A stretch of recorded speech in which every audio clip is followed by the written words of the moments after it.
Episode number 2, The Platonic Great Year. This is a new episode of a series of videos that we will be making to explain a few important topics from our book Plato and the Qur'an. Humans have been studying the heavens for thousands of years. Early evidence of this can be found in cave paintings in the south of France from around 25,000 BCE depicting the constellations. Discoveries of Babylonian civilization in 2500 BCE suggest that humans in the region had been recording the movements of the stars and planets for over 4,000 years. The Greeks borrowed from the Babylonians, among other things, their system of astronomical parameters and the base 60 sexagesimal system. The word zodiac that we use today is derived from the Greek zodiakos, meaning circle of animals. The ancients recognized 4 critical moments during each solar year called the 4 gates of the year, known today as the vernal equinox, the summer solstice, the autumn equinox, and the winter solstice. The vernal equinox, which marks the start of spring, was mythologically significant to many ancient civilizations, associated with the regeneration of nature, new life, and the survival of humanity. The Earth has 3 types of motion, in addition to the 24 hours per day and the 365.24 days per year, and that is the polar orbit around the poles, called the Great Year, lasting 25,920 solar years. This polar motion gives rise to the precession of the equinoxes, in which the places where the equinoxes occur in the zodiac move backwards over time, due to the Earth's tilting of about 23.5 degrees. It takes around 72 years for the equinoctial sun to move 1 degree backwards in the zodiac. After 30 degrees of movement, or 2,160 years, the equinox moves 1 complete sign of the zodiac and regresses through the entire 12 signs of the zodiac in 25,920 years. That is 72 times 360. The scientific consensus today is that the precession actually takes about 25,840 years, whereas the ancients estimated it to be 25,920 years. The Greek philosopher Plato's conviction of an intimate relationship between space and time led him to the precession of the equinoxes.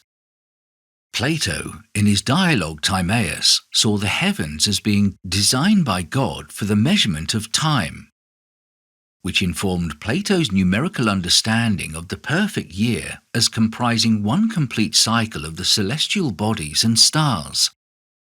Plato's Timaeus has been interpreted as having the first definitive statement about the great year. In the 2nd century BCE, the Greek astronomer and mathematician Hipparchus was considered to have been the first to measure the precession of the equinox.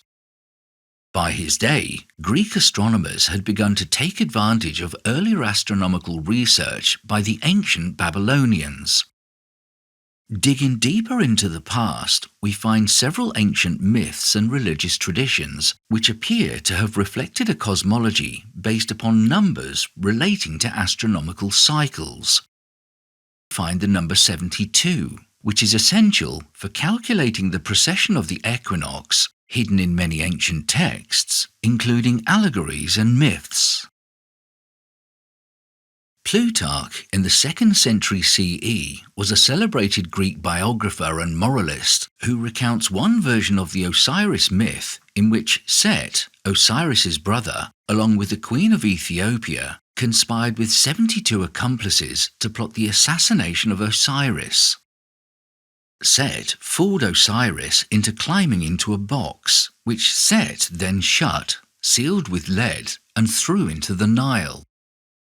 There are 72 elders who accompanied Moses to Mount Sinai to receive the divine laws from God. Namely, the main body of 70 elders plus Nadab and Abihu. Later, there were 72 elders who received the outpouring of the Spirit of God from Moses. The main body of 70 plus 2 absent ones who had remained in the camp, Eldad and Medad. 72 is also the conventional number of scholars believed to have translated the Septuagint, the original Greek version of the Old Testament. This figure came from the letter of Aristes, which said there were 6 translators from each of the 12 tribes. 6 times 12 equals 72. The number of translators is sometimes given as 70 in manuscripts from Alexandria. The 72 disciples or apostles, as they are known in the Eastern Christian tradition, were earlier missionaries of Jesus, mentioned in the Gospel of Luke, the only gospel in which they appear. According to Luke, Jesus appointed them and sent them out in pairs on a specific mission recounted in the scripture. In the Jewish Kabbalah, there are 72 names of God, each with 3 letters. Each name is believed to invoke a particular blessing from God. Robert Taylor was an ordained minister in England in the early 1800s. He was sentenced to 3 years behind bars and expelled from the ministry for the offence of giving astronomic theological lectures, in which he explained the celestial foundations of the imagery and events described in the scriptures of the Bible, what today is often referred to as astrotheology. Taylor pointed out one prominent set of astronomical symbols of great antiquity that appeared in both the Old and New Testament: the lion, the man, the bull, and the eagle. These 4 symbols have a history that goes back to ancient Mesopotamia and have been used to symbolize a number of tetrads, including the 4 seasons. It might be confusing to learn that these 3 figures, the scorpion, the phoenix, and the eagle, can all be represented in the single sign of Scorpio. However, for the ancients, the scorpion represented both death and initiation and was related to several sacred mysteries about these themes.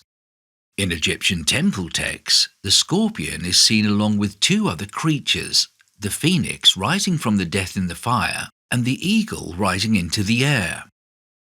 The scorpion, the phoenix, and the eagle together represent the process of initiation from an uninitiated to a master in 3 steps.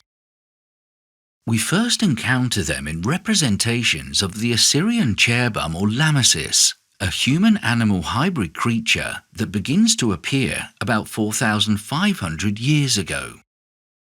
The cherubim or lamassus are chimeras of all the 4 animals possessing the head of a man, the back and tail of a lion, the body of an ox, the wings of an eagle. The earliest literary reference to these 4 astronomical symbols appears in the Book of Ezekiel, one of the major prophetic books in the Old Testament. The book records the visions of Ezekiel, exiled in Babylon during the 22 years from 593 to 571 BCE. In the first chapter of Ezekiel, which describes the throne room of heaven, we find an account of 4 winged creatures, gleaming with light, facing in the 4 directions. Later, in a second vision of heaven in Ezekiel, the 4 living creatures are called cherubim and attend to God on his throne. Let us now try to understand what Ezekiel saw in his vision and the celestial meaning of these 4 creatures facing in the 4 directions of heaven. In ancient astronomy, it was believed that 4 stars marked the corners of the sky. These 4 stars went by several different names among different civilizations, including the royal stars, the guardians of the sky, the pillars of the year, the watchers, and the archangel stars. Today, these stars are known by the names Fomalhaut, Regulus, Aldebaran, and Antares. Fomalhaut marks the winter solstice and is in the sign of Aquarius, the water-bearing man. Regulus marks the summer solstice and is the sign of Leo. Aldebaran marks the vernal equinox and is in the sign of Taurus. Antares marks the autumnal equinox and is in the sign of Scorpio, representing the scorpion, the phoenix, and the eagle. The four royal stars are thus located in the four constellations of Aquarius, Leo, Taurus, and Scorpio, represented by the man, the lion, the bull, and the eagle. These four constellations are known as the fixed signs and demarcate the four seasons. Together, they make up the Great Cross of the heavens. The four creatures recur in Christian art, which portray Jesus surrounded by the man, lion, bull, and eagle. These four symbols often appeared together in elaborately hand-illustrated Bibles, where they represented the four Gospels of Matthew, Mark, Luke, and John respectively. We now know that, because of the precession of the equinoxes, the Sun at the vernal equinox is backdropped by a different constellation every 2,160 or so years, this period called an age. We have also discussed how the cycle of this precession is the Great Year or the Platonic year of approximately 25,920 years. Among the ancients, the sun was always symbolized by the figure and nature of the constellation through which it passed at the vernal equinox as seen in. Currently, the sun at the vernal equinox is between Pisces and Aquarius, after being in Pisces for around 2,000 years. Before the age of Pisces, between 2160 and 1 BCE, it was in the age of Aries. Prior to that, between 4,320 and 2,160 BCE, it was in the sign of Taurus. The sun of ancient Egyptian civilization was thus in Taurus at the vernal equinox, which we find reflected in their mythology. Taurus was associated with the bull, called Apis, and was considered sacred to the sun god Ra, who was therefore worshipped through the animal equivalent of the celestial sign which he had impregnated with his presence at the time of its crossing into the northern hemisphere. This was the age of Taurus, which lasted 2,160 years. Next, the sun moved into Aries. This was the age of Abraham and Moses. When Abraham was about to sacrifice his son Isaac in the Bible, or Ismail in the Qur'an, to God, his son was replaced by a lamb, a sign that Abraham's time was the age of Aries. The transition from the age of Taurus the bull to the age of Aries the ram appears to be symbolized in story of Moses and the golden calf. When Moses went up into biblical Mount Sinai to receive the 10 Commandments, he left the Israelites for 40 days and 40 nights. The Israelites feared that he would not return and demanded that his brother Aaron make them gods to go before them. Aaron gathered up the Israelites' golden earrings and ornaments and from them made a molten calf. Moses went down from the mountain, but upon seeing the calf became angry. He threw down the 2 tablets of stone, breaking them, and then burnt the golden calf in the fire. That was the sign of the end of the age of Taurus, symbolized by the destruction of the golden calf, and the beginning of the age of Aries, symbolized by Moses himself. Notably, in the famous statue of Moses by the Italian sculptor Michelangelo, he was depicted with horns. Michelangelo's depiction of Moses with horns perplexes many of its onlookers. One explanation is that it is based on a mistranslation of a Hebrew word that describes Moses as having rays of light emanating from his head.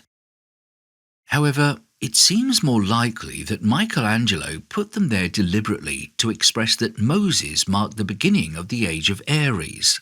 After all, his was a mind attuned to the subtleties of biblical symbolism, and not likely to have easily mistranslated or misinterpreted scripture. In fact, Michelangelo, along with several other famous artists in his time, belonged to the Florentine Platonic Academy, which was headed by the famous Neoplatonist Marsilio Ficino. The work of the Academy was very often encoded with symbols that possess deeper meanings, with this particular sculpture most likely being an example. After the end of the Age of Aries came the Age of Pisces, from 1 to 2160 CE, the Age of Christianity. The New Testament abounds with symbolism relating to water, including baptism and the fact that his disciples were mostly fishermen. Jesus is said to have walked on water, washed the feet of the disciples, and fed the 5,000 with 2 fishes. The Age of Pisces is symbolized by a fish. The common symbolism of Jesus by a stylized fish is thought to have derived from the Vesica Pisces, Latin for the vessel of the fish, since it somewhat resembled a fish's bladder. Depictions of him often appear centered within this formation, as if to symbolize that Jesus was born from the womb of the Age of Pisces. Christians from ancient times to the present have thus employed the symbol of the fish to represent Jesus Christ. For this reason, the Age of Pisces is often understood to signify the Age of Christianity. Let us end this episode with a quote from St. Augustine, who became Bishop of Hippo in 395 CE and remains celebrated as one of the 4 greatest fathers of the Christian Church.